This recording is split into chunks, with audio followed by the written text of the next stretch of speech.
Hoje nós vamos continuar com o estudo das grandes promessas de Deus. Então, a gente vem agora com essa série de estudos e Deus tem muitas coisas para nos falar. A promessa de hoje, ela é especificamente contra o medo. Vocês podem até ver no boletim de vocês. Tem um texto ainda deixado aqui pelo pastor Frido, que foi colocado no início, para nos inspirar também nesse tema. E o texto escolhido para hoje, ele está no livro de Hebreus, no capítulo 13, nos versos 5b e 6. Porém, antes de ler esse versículo, esse versículo e meio, eu queria falar um pouco sobre o contexto desse livro de Hebreus, desse capítulo de Hebreus, não do livro inteiro, mas do capítulo. E o motivo que eu quero falar disso é bem simples.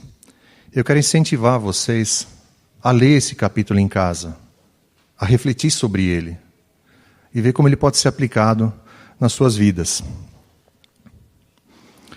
Esse capítulo 13 de Hebreus fala de alguns aspectos de como viver o cristianismo na prática. O autor coloca isso muito claramente. Ele dá instruções bem úteis para o nosso dia a dia. A gente tem muitas outras passagens bíblicas também com instruções úteis, com certeza temos, e elas se complementam. Nós vamos ver isso até durante a mensagem de hoje.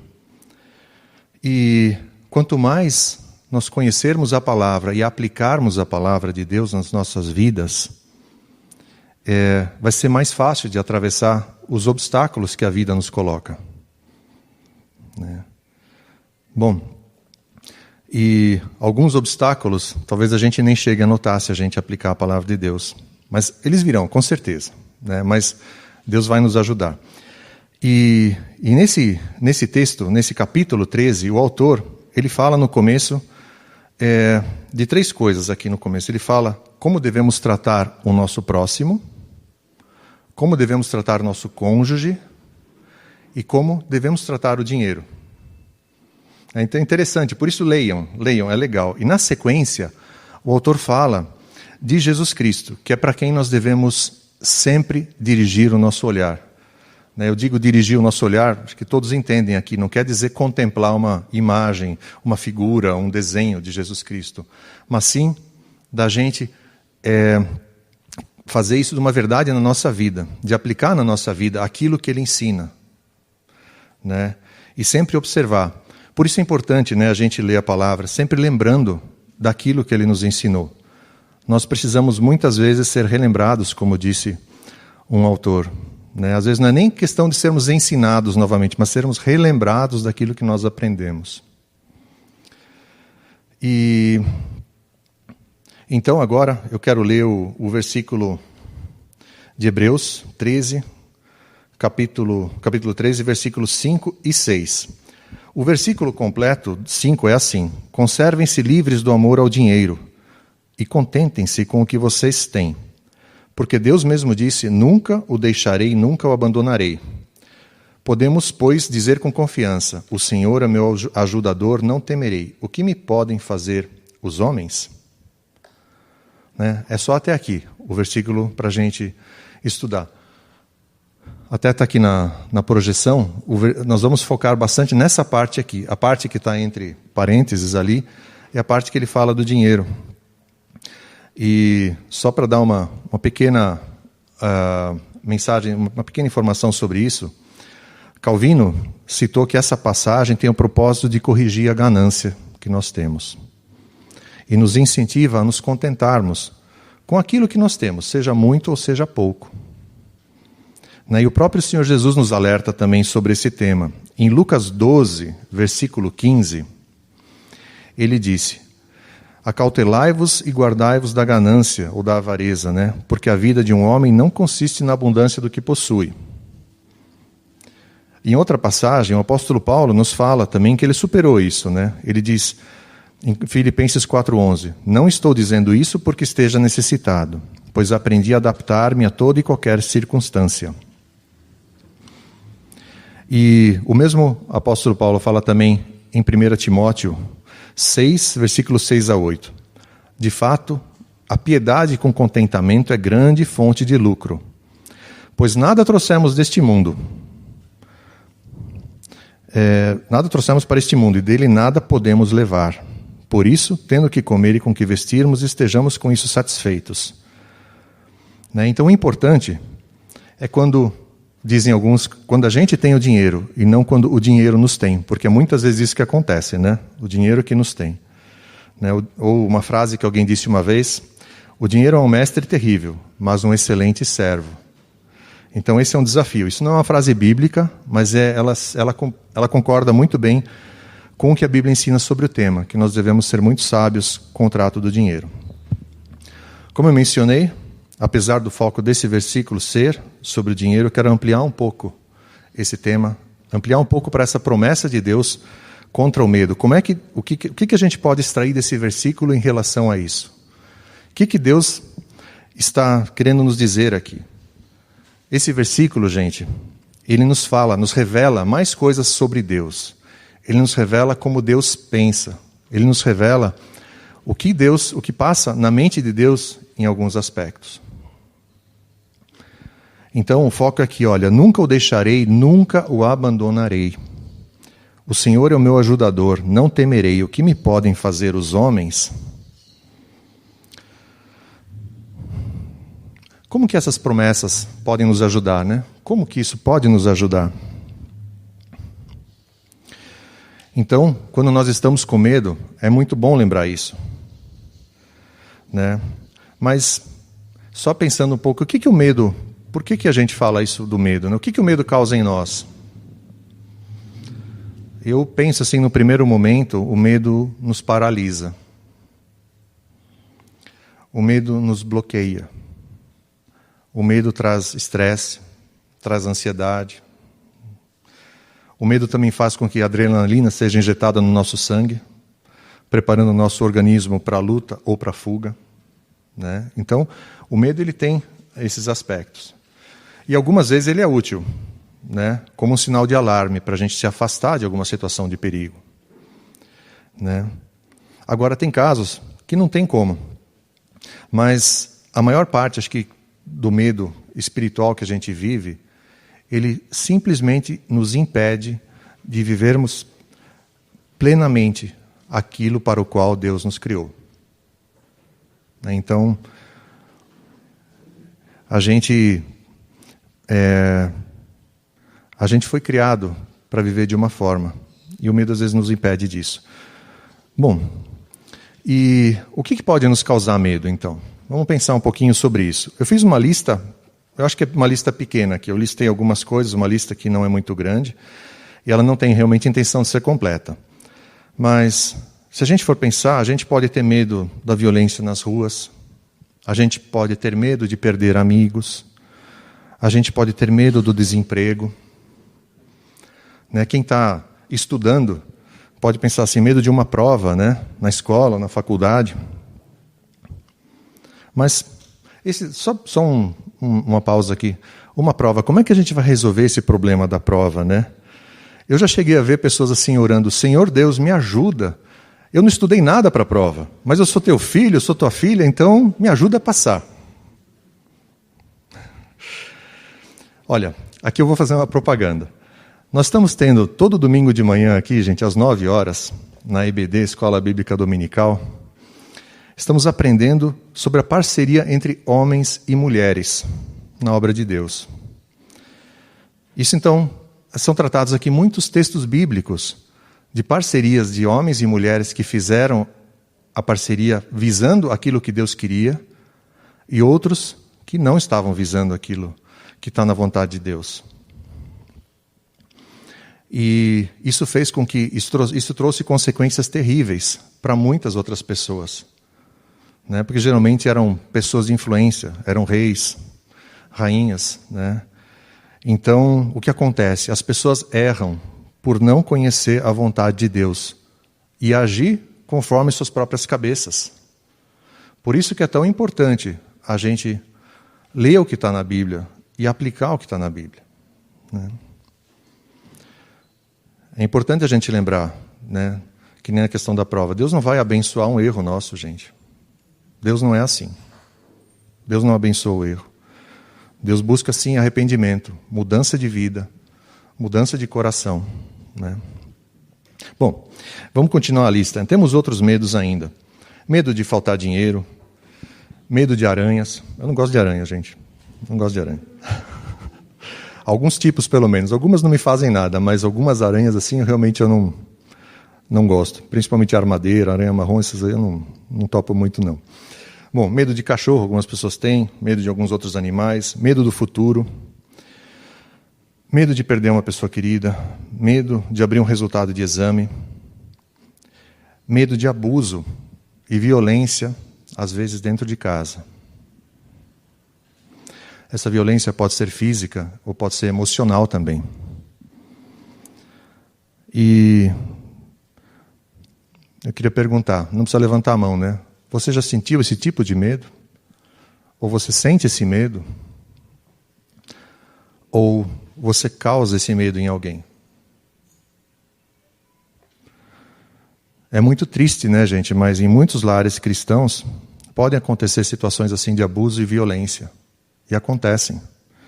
Mas não é assim que Deus quer que nós vivamos. Não é dessa forma.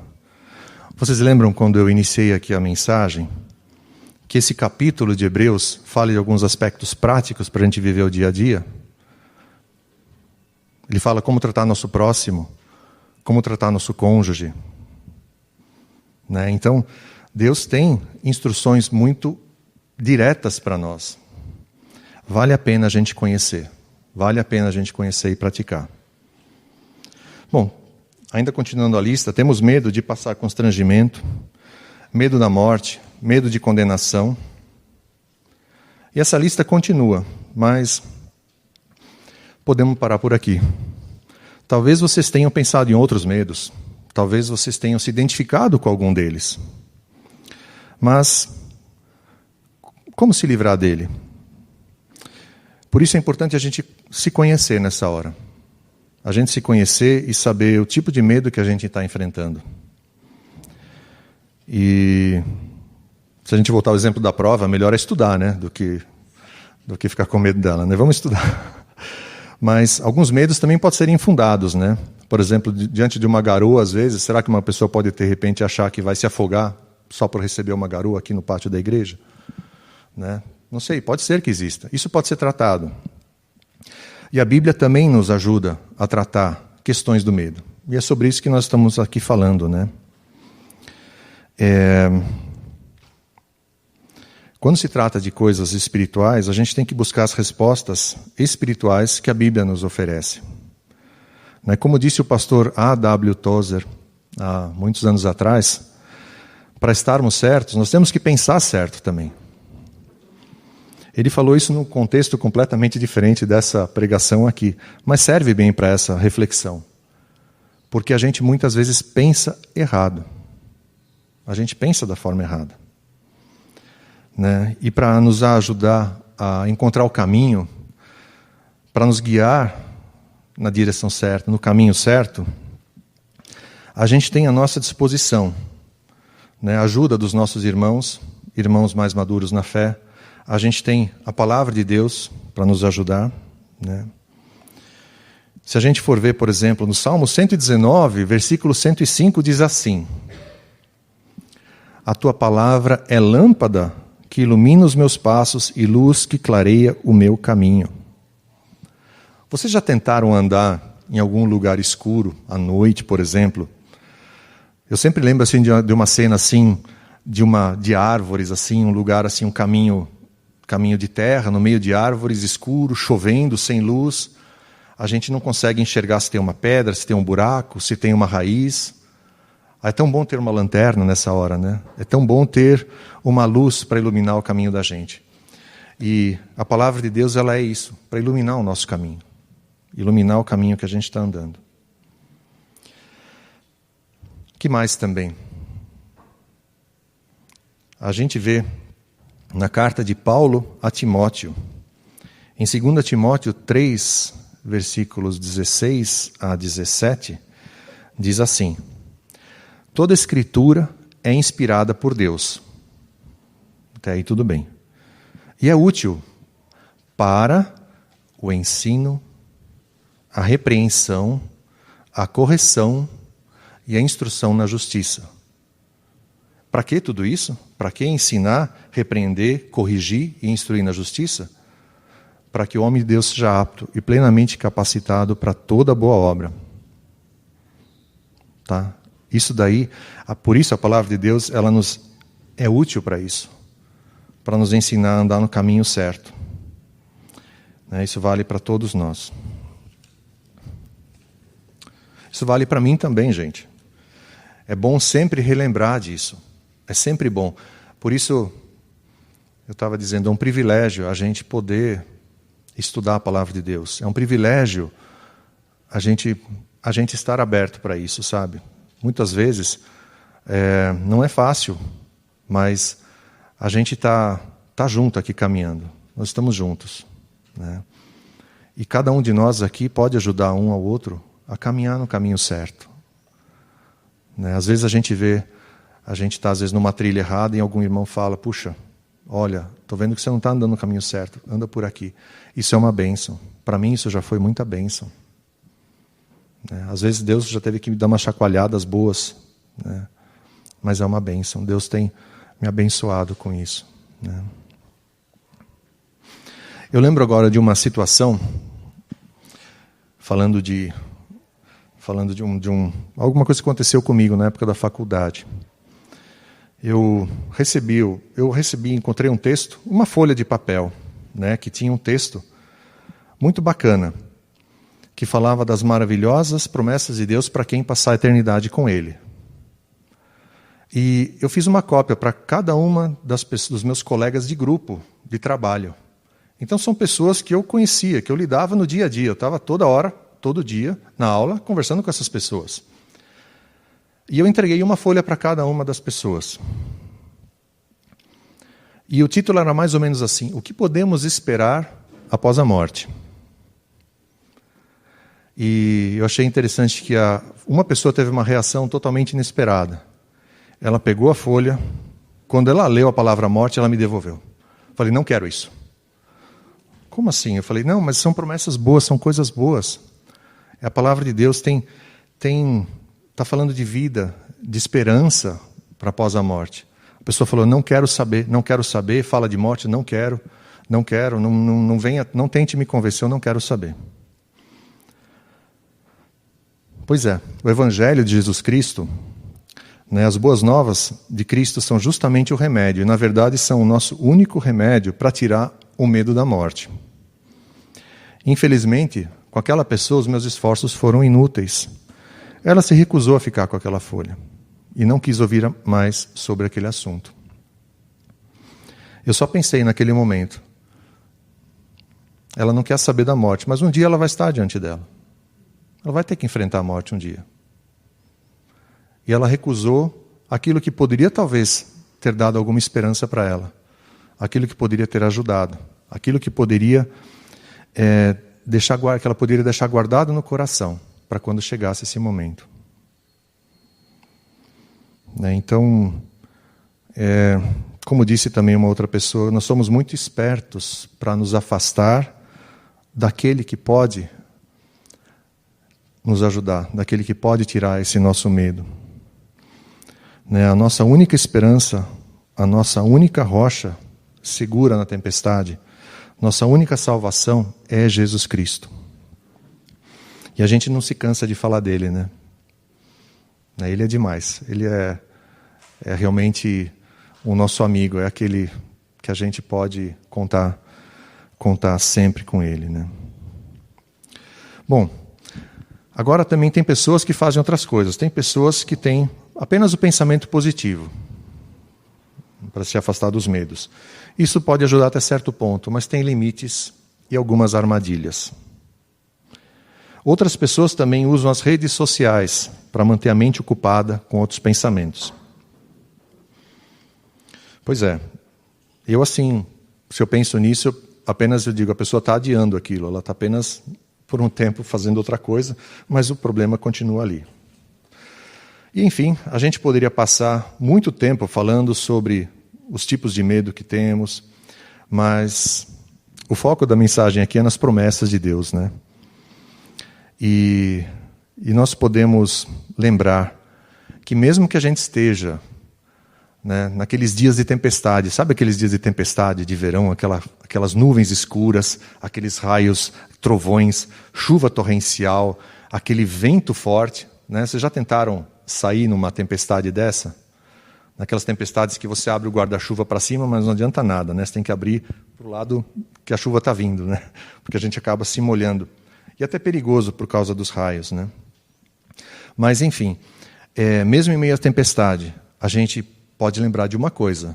Acima das nuvens, o sol sempre está brilhando. Acima da tempestade, o sol está brilhando. O que quer dizer isso, gente? Isso é só uma figura. É só uma figura. Mostrando que Deus, Ele está acima da tempestade, mas Ele entra em meio à tempestade para nos resgatar, para nos ajudar, para estar conosco. Ele consegue entrar e sair da tempestade com facilidade. Nós não, mas Ele consegue. Né? E é isso que a gente quer dizer. Esse é o tipo de Deus que Ele é. Ele não nos abandona. E a gente pode, às vezes, até se sentir sozinho, né? Ou abandonado. Mas como esse texto aí, ele não fala nada de nossos sentimentos. Muitas passagens bíblicas não falam dos nossos sentimentos, no sentido assim, se a gente está sentindo alguma coisa, é porque Deus está diferente. Não é isso. O texto fala da promessa de Deus, não do nosso sentimento. Então a gente precisa lembrar disso também. É importante a gente lembrar disso. Em João 16:33, Jesus Cristo disse: Eu lhes disse essas coisas para que em mim vocês tenham paz.